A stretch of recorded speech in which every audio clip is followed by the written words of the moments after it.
Let's talk about bolsters. And believe it or not, the best way to talk about and show you different types of bolsters is to get started with a knife that doesn't have one. So over here, getting started with the hand forged Enso Bunka. This is a Japanese knife. This has no bolster. As you can see, the blade comes all the way up, and at the choil here, it thins out into what's called the tang. That tang, and depending on the style of Japanese knife, some are considered stick tangs or partial tangs. It just really depends on how far into the handle it goes, but it continues to taper off. And this basically goes straight down into the handle of the knife and is held together with some type of glue or epoxy. With that, you get this hard right angle where the handle and the tang meets, and that handle flares out, and you are left with a Japanese, very traditional style tang into the handle, no bolster. So that is our starting point for understanding pretty much all of the other knives here. Now I have a couple other examples of other knives that technically do not have a bolster, but are a little bit different than the traditional Japanese. Next up here would be a full tang knife. So that means that the metal of the blade is one single piece. It comes all the way down into the handle, and you can see the metal all around the handle of the knife here. With this, the tang is full, it's not stick or partial, and then what happens is the handle is essentially sandwiching the tang of the blade. And with that, it looks very similar because you still get somewhat of a harder right angle where it meets right here, but this is another example of a bolsterless knife. Next up, we have the Wusthof Gourmet. This is another example of a bolsterless knife, but this is very interesting because it looks like it has one. So this is considered a full tang blade because it is one piece of metal from the tip to the butt. Now, the Gourmet is a little bit different because the inside belly of the handle, you can't technically see the metal of the full tang construction, but the way this is put together, it's, let's just call it a partially hidden full tang and leave it at that for now. So with this, the handle wraps around the tang of the full constructed blade, and the way the handle flares out right here, it gives it a bolster-like feel, although it's technically not a bolster because it is just not a bolster. It's that simple. Okay, moving along to the global chef's knife. This one is interesting as well because, again, there is no bolster here. Unlike the Wusthof, where the handle essentially flares out over the blade of the global has this type of vibe where it flares into the handle. Now, this is a full tang, one piece of metal. The Town Cutler Nakiri here, full tang, one piece of metal. The global appears to be a single piece of metal, but this is actually welded. So right here, if you're up very close, it's very hard to see because they do a great job of polishing it and grinding it and blending it together. This is welded into the handle, but there is no bolster because nothing sticks out. There's no flare or curvature whatsoever. It just kind of blends right into the handle. So right there would be 4 examples of knives that technically do not have a bolster whatsoever. So now let's get into the most basic of bolster knives. This is the Miyabi Mizu, and as you can see at the base of the blade, the tang of the knife thins out very similarly to the first knife I showed you that does not have a bolster. But this is then welded into the bolster, which is then completely flush and goes right into, well, in this case, we have the red inlays and then the rest of the handle. What's interesting about when you're holding one of these knives is it doesn't necessarily feel like you have a bolster, but at the same time, you're not getting that hard right angle as you would with the first knife that I showed you, the Enso hand forged. So this bolster, although very minimalistic, it's there to provide balance to the blade more than anything, and a little bit of extra comfort because again, you've got that nice soft flare. The weight in the center there for a Japanese knife is going to minimize the blade heavy feel that a lot of Japanese knives have. This also has a stainless steel end cap, so that also provides a lot of the balance to the Miyabi knives as a whole, specifically the Mizu. Now, the other Miyabi I have here is basically the same type of structure. You have the blade coming into the tang where it is then welded to the bolster. This one has some harder angles to it compared to the Mizu. And with that, it also has an extended bolster. So it is more than double the length and it goes deeper into the handle, which is also giving it a ferrule type of feel, which is this black piece right here at the top of the handle of the Enso. But with this one, the Koya, it is just the bolster itself. Next up, we have the Shun Shiranami, and it is very similar to the previous two in the sense that it is welded, but the curvature of the bolster here being a little bit longer at the spine than at the choil basically provides an angled flare out. So when you're at the pinch grip on the knife, the curvature just really snugs the inside of your pointer finger and it's very comfortable. Another knife that's really popular with that type of feel would be the Zwilling Pro. The first three knives with bolsters that I showed you are all welded from the blade to the bolster. The next four are considered fully forged knives. And what that means is that the blade into the bolster, into the metal tang, the full tang construction that goes all the way into the handle, is one single piece of forged steel. So there's no welding here. The only metal that would be different would be the rivets in the handle, not the totality of the construction of the blade itself. The first is the Wusthof Demi bolster. This is really interesting because a lot of people forget that Wusthof makes a Demi bolster knife, and I'll explain more about that when I get to the full bolster. So with this, you have a single piece of metal coming down, it flares off, and then the same metal shapes this bolster, which looks very similar to the Mizu or the Koya that I showed you earlier. And then the handle wraps around the tang and is kept on there with the metal rivets. The next one is the classic Ikon. This is again a fully forged blade, and with this Demi bolster, as you can see, the difference between the two here is that the bolster flares out into the choil of the knife about halfway through, but the edge itself is sharpened all the way to the end of the heel to the choil. So with that, there's nothing impeding the edge, so you can sharpen this from tip to the heel in one motion. Compared to the full bolster Classic. The Wusthof Classic is one of the most iconic knives. It is one of the best-selling knives at Cutlery More in the United States. It is kind of the poster child of what a chef's knife looks like, at least here and definitely in Germany. So what's interesting about the full bolster here is that, again, it's fully forged, it's one piece of metal.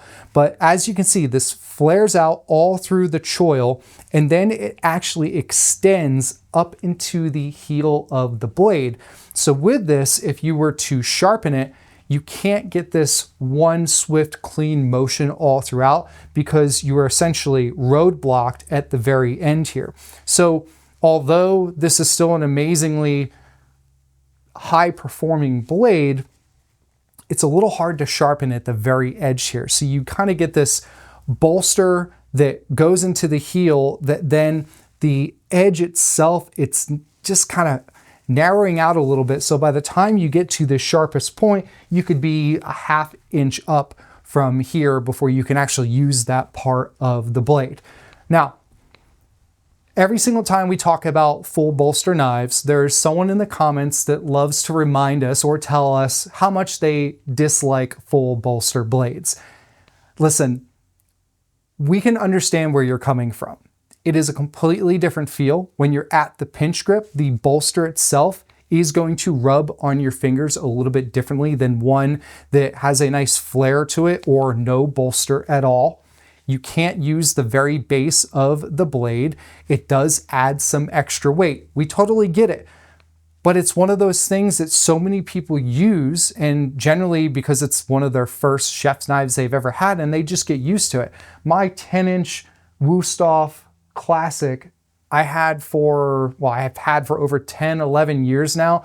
I used the thing for a very, very long time because I just got used to it.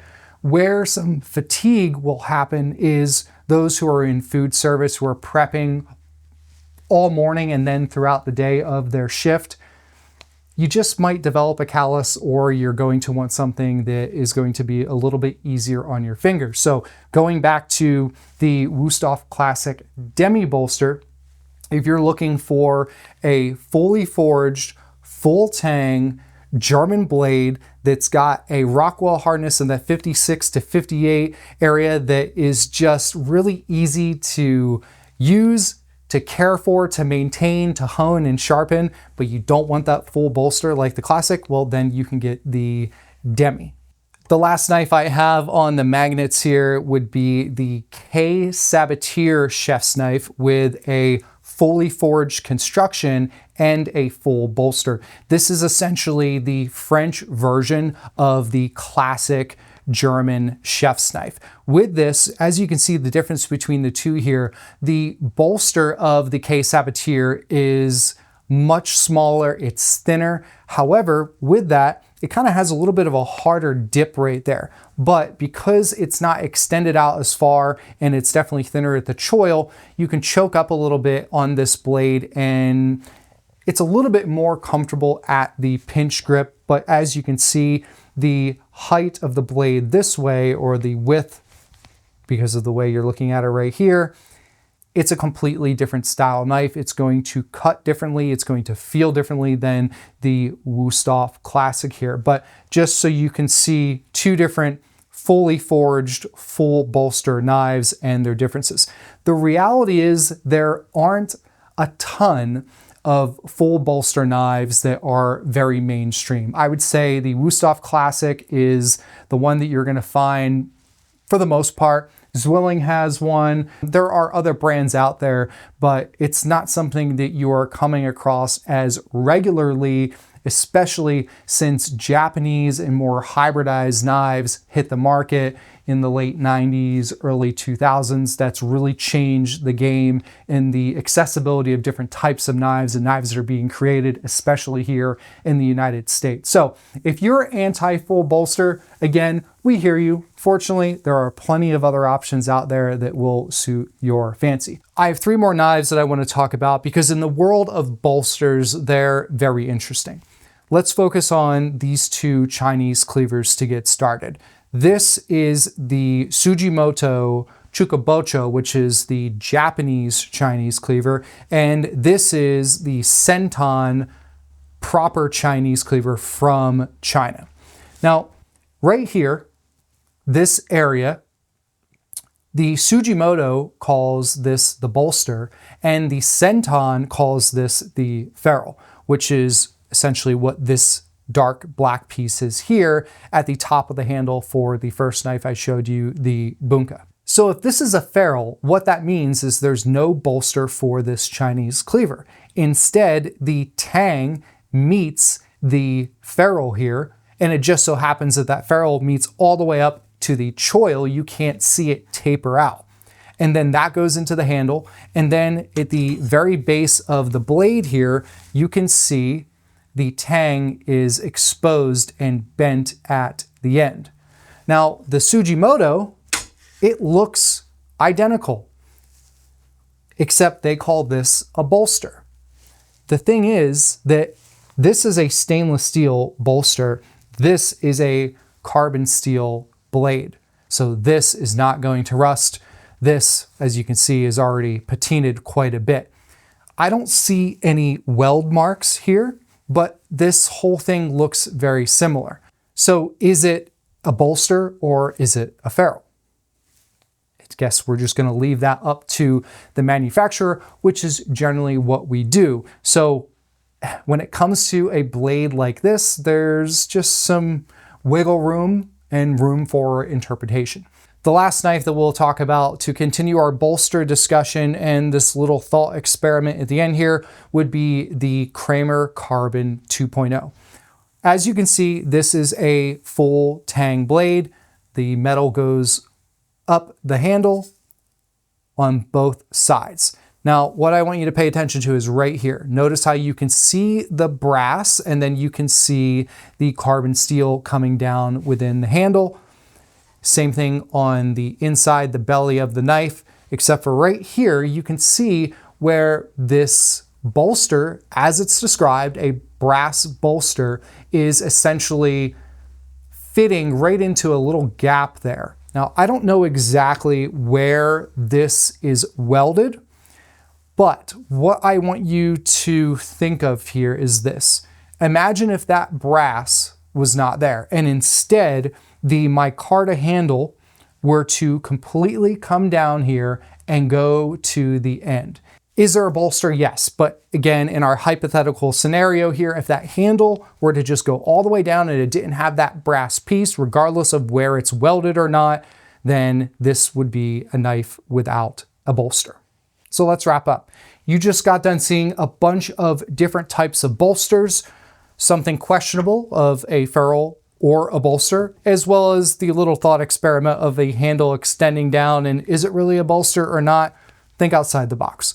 What I want you to consider when you're looking at getting your next knife would be how you want the knife to feel as a whole. Do you want a knife that has the wonderful balance that the Miyabi knives do because of that tang that comes down that flares out into the bolster?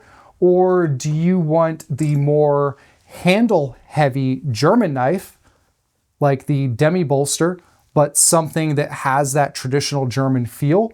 Do you want that nice flare out like the Shun Shiranami, which is also very similar to the Zwilling Pro, that gives you that contour type of feel that just feels great on your finger?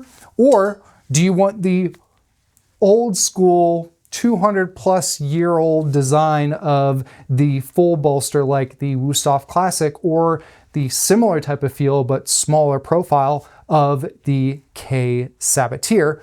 Or forget bolsters. You just want to go with a stick or a partial tang knife like the Bunka here with the traditional Japanese blade heavy feel. Or you can then go into some of the more modern full tang or no bolster, flare into the handle type of construction of the Global.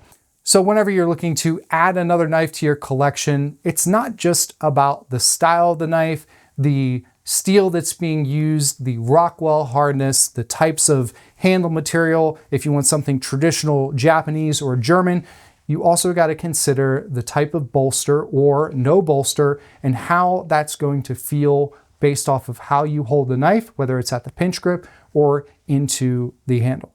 So there you have it, folks. I'm Chef Brandon with Cutlery and More. Be sure to check out all of the different types of bolsters or no bolsters that we have at cutleryandmore.com.